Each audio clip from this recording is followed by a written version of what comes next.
I think considering best practice at a club level, it's important to be aware of the resources and what is available at your given club, and obviously working with the different departments to make sure you can operationally put together certain things administratively and programming wise. I think it's quite important to work with your PSO, working with other clubs in your region, and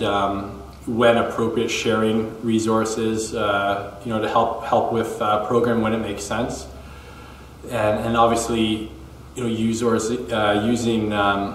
different means of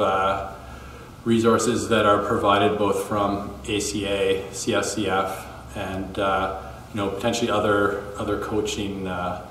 bodies, and even looking at other sports to use in the implementation of what you deliver for your programs, and then obviously looking at the specific age groups you are working with, and making sure those are meeting the right checkpoints within the athlete development model.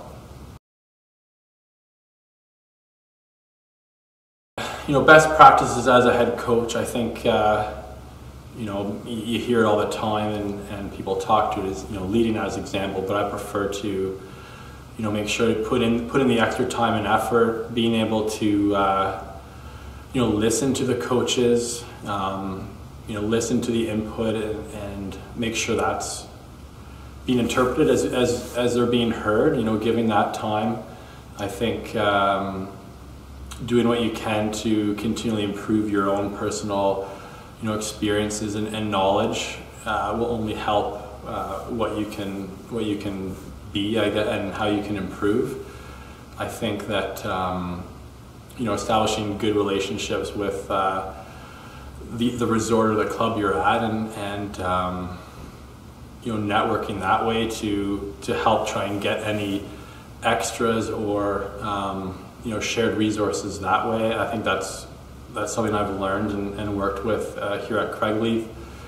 I also, try to establish a network amongst other head coaches, and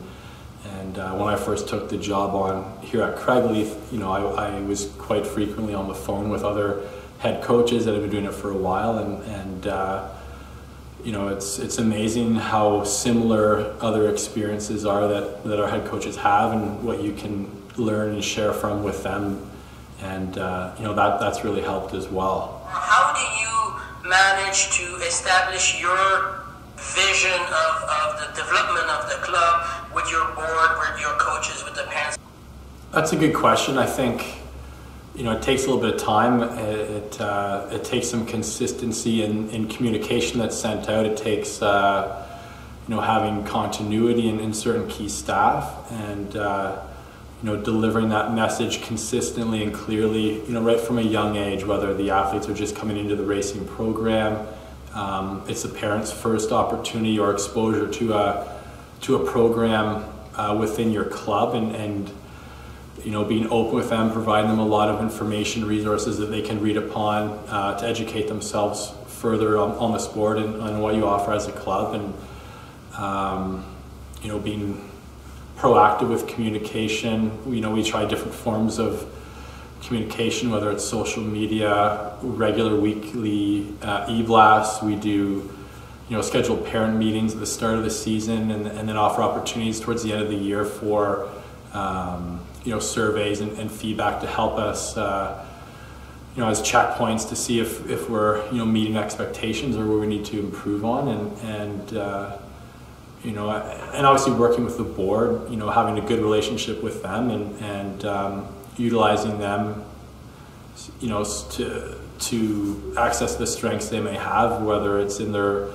the context where they work or their personal experience, whether it's in the sport of ski racing or potentially even another sport. I think,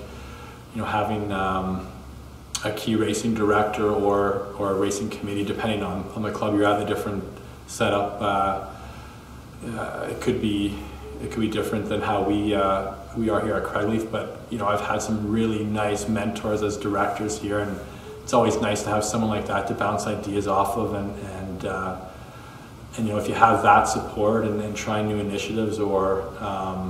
you want to expose your club or program to various things, like bringing in a guest speaker or trying to implement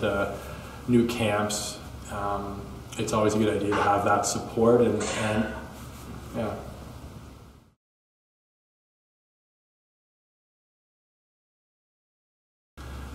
Yeah, soft coaching skills that really stand out, and again, it might relate a little bit more specifically to the age group they're working with, but I feel the coaches, especially the younger ones, that can really relate well to the young athletes, get them engaged quickly, and also the sooner they can understand the athletes they're working with and really connect with them that way, I think you start to get a little bit more of the buy-in from those athletes and having them more engaged and interacting with the coach, and it is amazing. Certain things I look for on resumes, maybe working as a summer camp counselor, or volunteering with different youth groups, things like that. I found it's an amazing difference just how many different games and social engaging activities that those coaches have, whether it's from the team building right from the beginning of the year, even if it's coming in for a little warm-up break, you can really notice those coaches that have that skill set. Really, again, that's geared more into the U12, U10 age group, but that is something that's definitely of value to me as a head coach for younger coaches looking to be hired.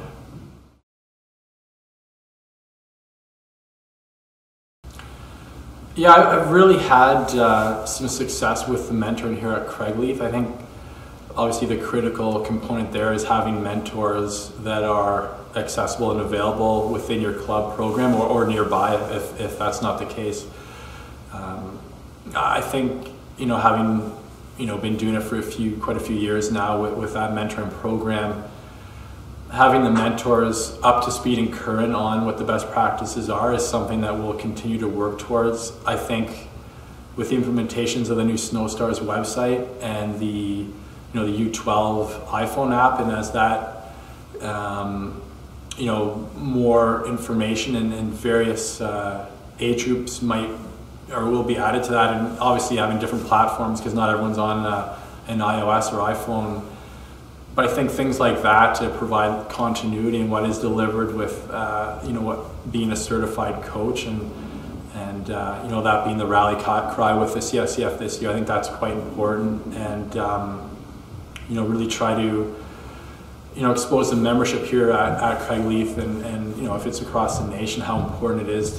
to be a certified coach and just the steps that go into that, because part of that is the good value that a mentor brings, and then kind of it is rewarding to mentor some younger coaches to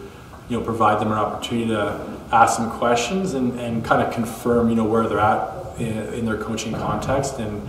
I've also found in speaking to other mentors, it's a good learning opportunity for the mentor themselves just to kind of be refreshed, because there's some pretty interesting coaching styles and coaches at the younger age groups that we all can learn from. Dave Campbell, thank you very much for your time, and I hope you have a really good end of the season. Thanks again, Dave. Thank you very much. Thanks, Pierre.